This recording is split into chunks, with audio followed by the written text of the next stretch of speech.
First of all, I want to start out while everyone sits down by saying thank you so much to the physicians who have been in the room sharing with us all morning and early afternoon. Your dedication, creativity, and innovation are well noted and well appreciated by the community, and this education has been really helpful. Now it's our time to give back and share some of the patient perspectives back to you.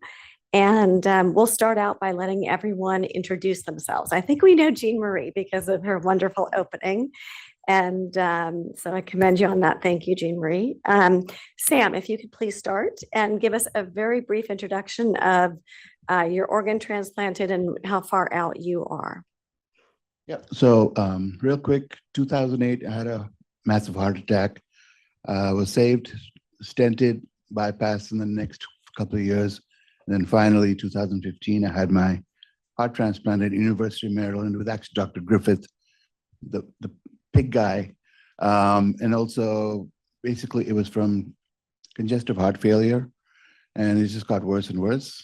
But I'm completely lucky, blessed, and grateful for that gift. And so I give back now through various things that I do with the community. And I'm just happy to be here and happy to be with my family for 9+ years and watch my daughters grow up, teach them how to drive and all those little things that people take for granted. So it's really been a blessing. Thank you. So thank you all. Thank you, Sam.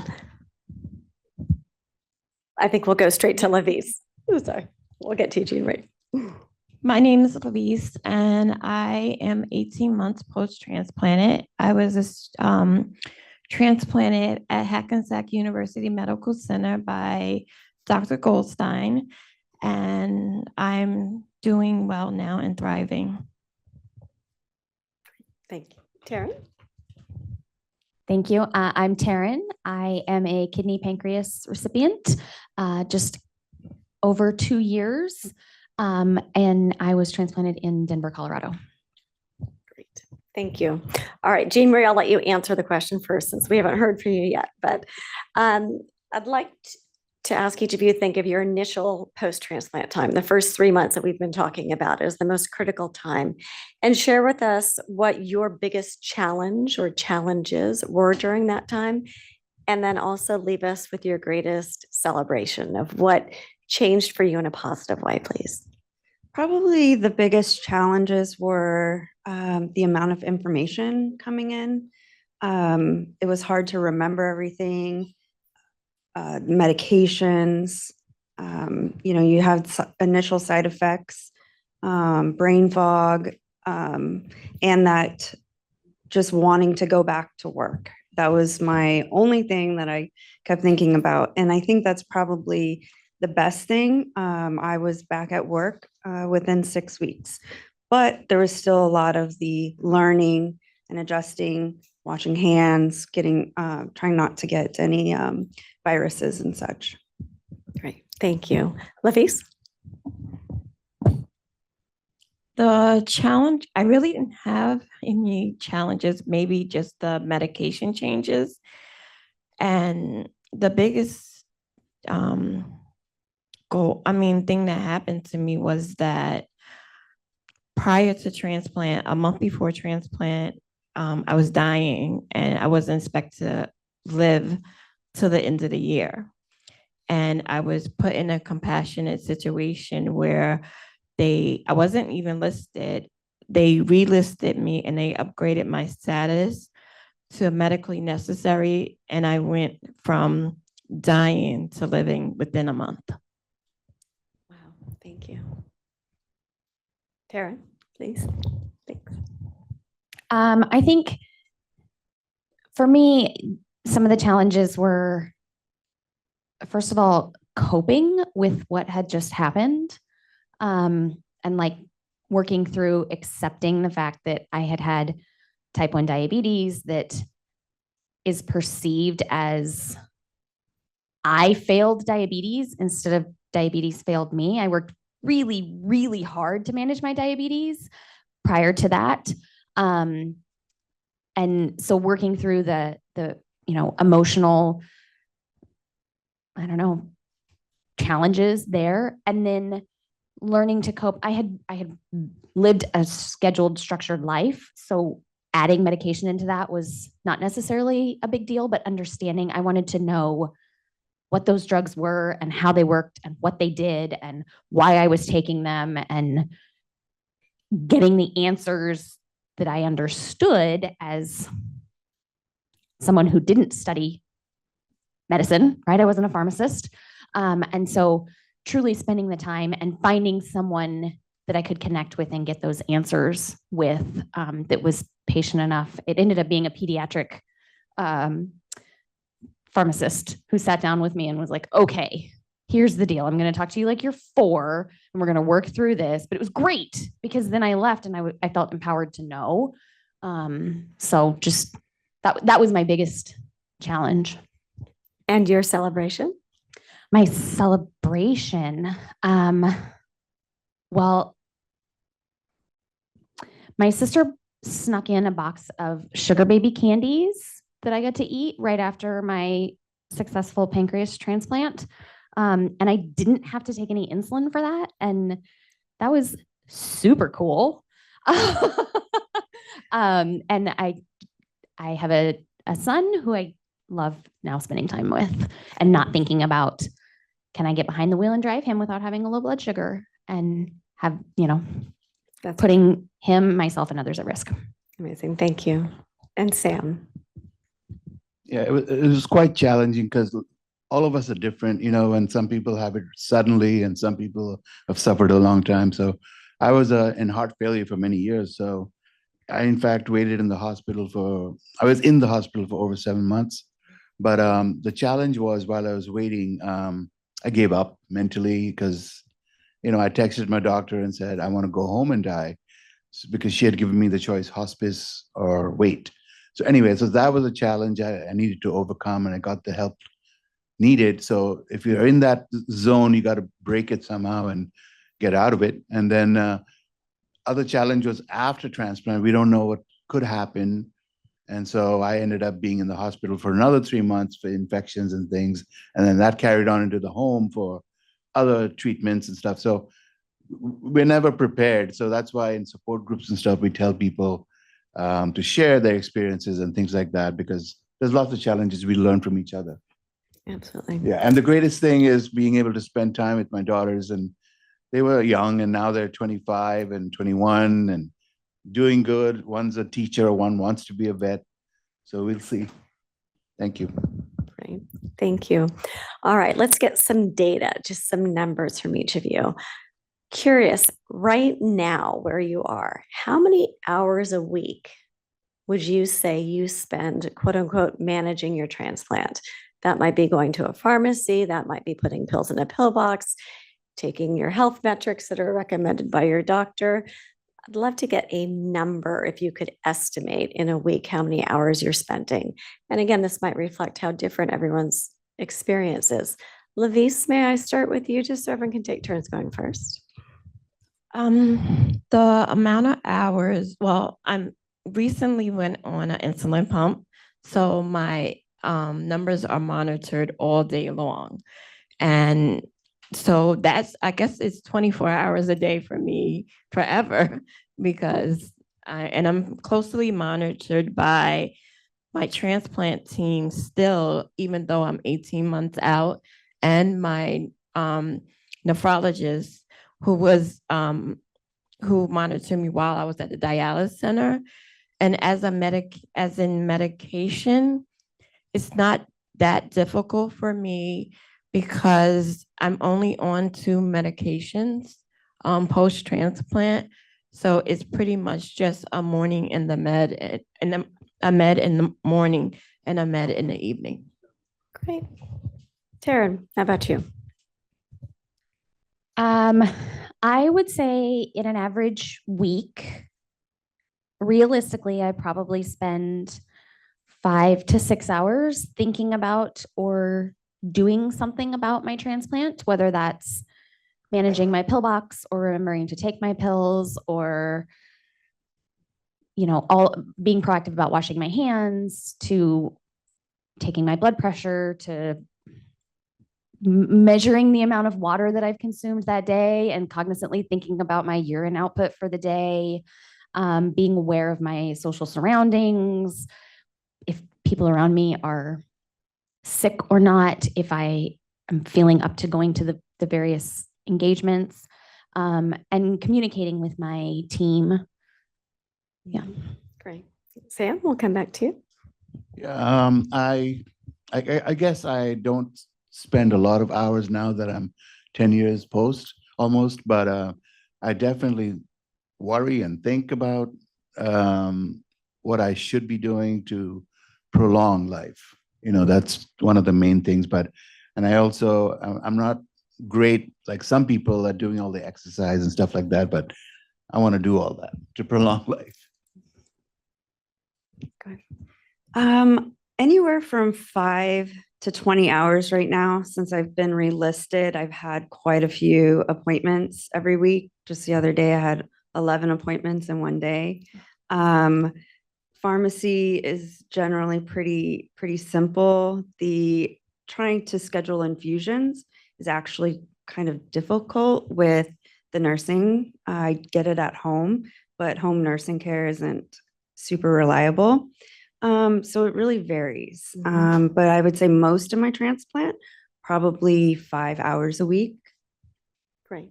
That seems actually a little bit consistent here between the team. Okay.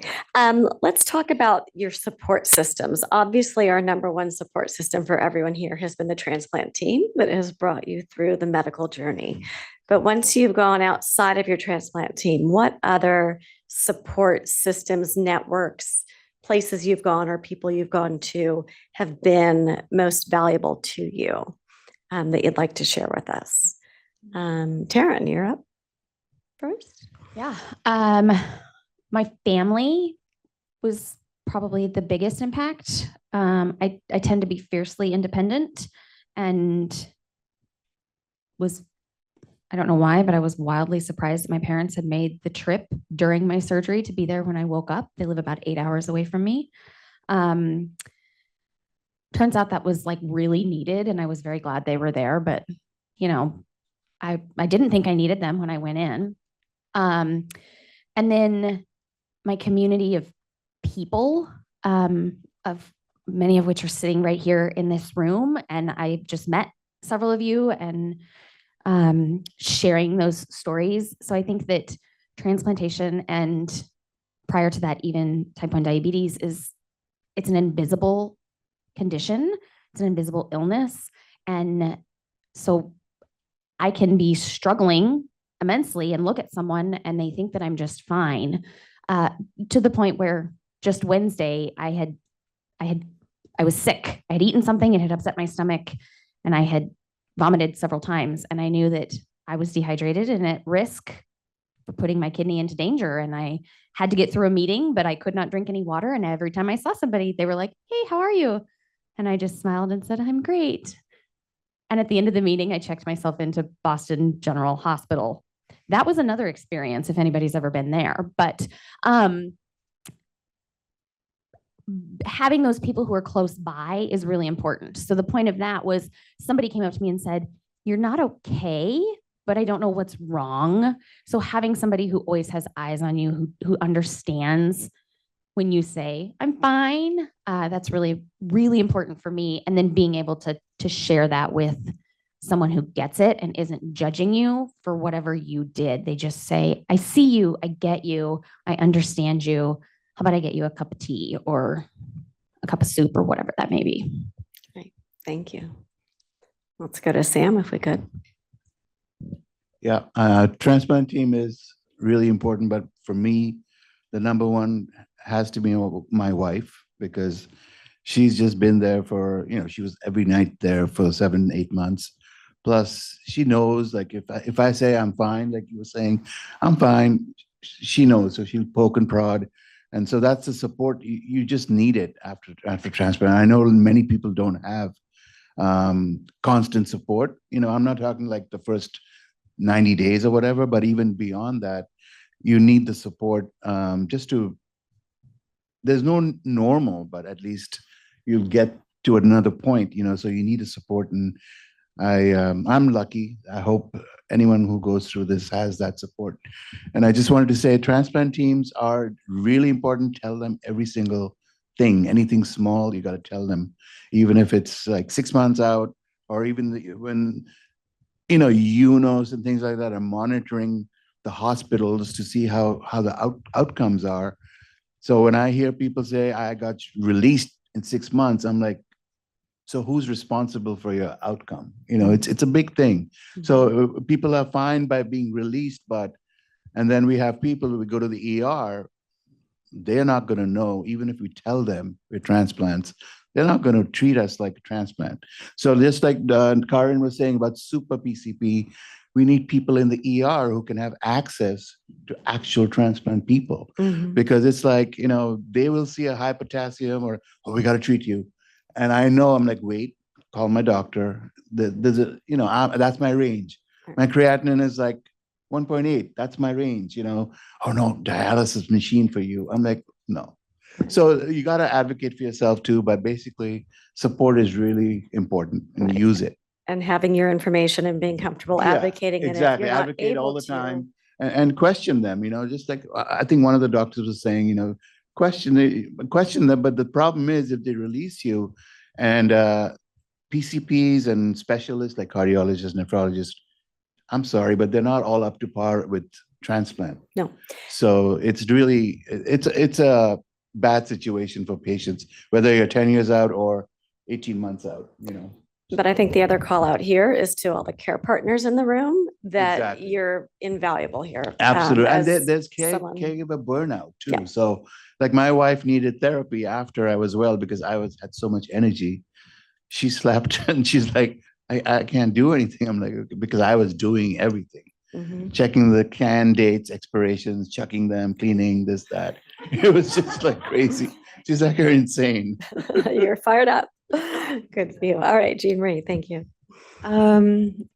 It's been a delicate balance with friends and family. I'm the best at pretending everything's always okay and I have everything handled. The biggest thing that I've dealt with is being a burden to any of my friends and family. And probably over the last few years, just with the support system here, I've met more and more transplant patients, and I feel more comfortable telling them my story and sharing all of our grievances together. And that has made it actually a lot better to have that support system from them. If I may just pop in case everyone in the room isn't aware, this group does congregate on Transplant Life in our forum, and that is one of the digital destinations and the support groups. I don't know if you want to share that. Yeah, we all, Alicia hosts our support groups a couple times a month, and that's how we all met here, and a lot of people in the audience as well. And we all get together, and it's a really neat time to share experiences and just be there for each other.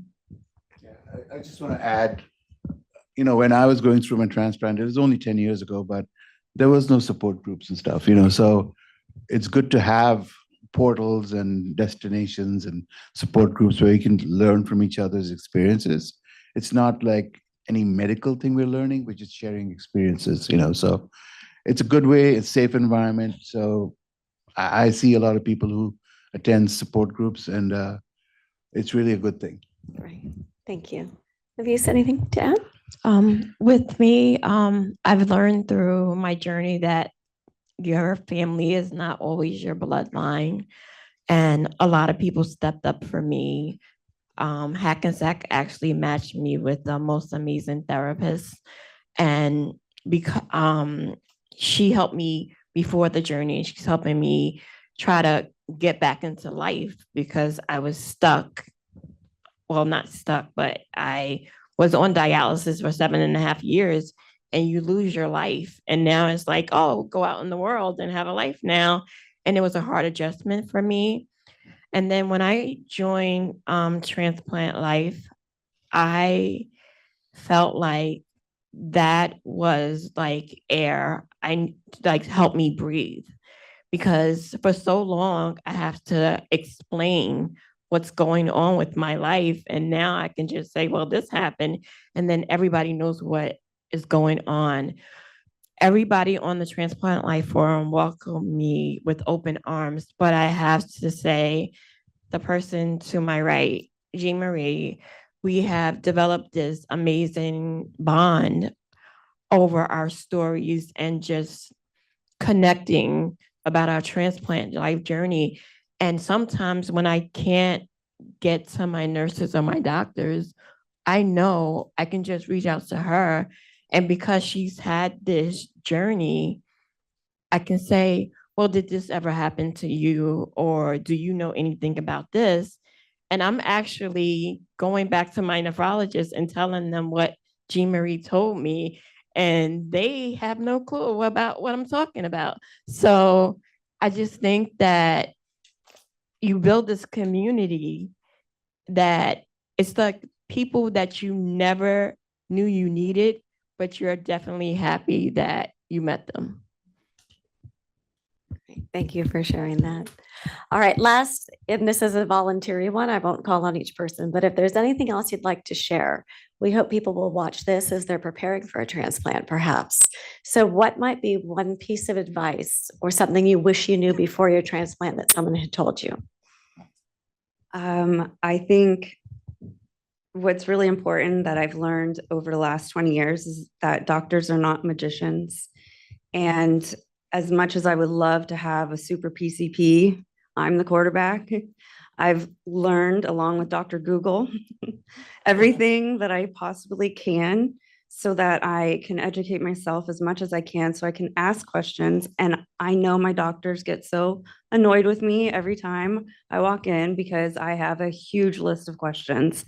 But I like to learn as much as I can so I can help make the right choices for my health and for what is right for my life. And I think that that's really important for all patients to do is learn as much as you can. We're obviously not going to learn everything about uplip matching, but I think just knowing those things can help with the anxiety that goes in through all of transplant.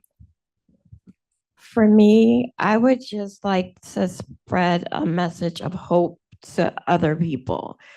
If you would have met me 19 months ago, I was in a wheelchair. I hadn't walked for 7 months. I was in and out of the hospital for over a year, like every 2 weeks. And when somebody presents the statement to you that you only have a couple of more months to live, it's how do you really take that? I planned my own funeral.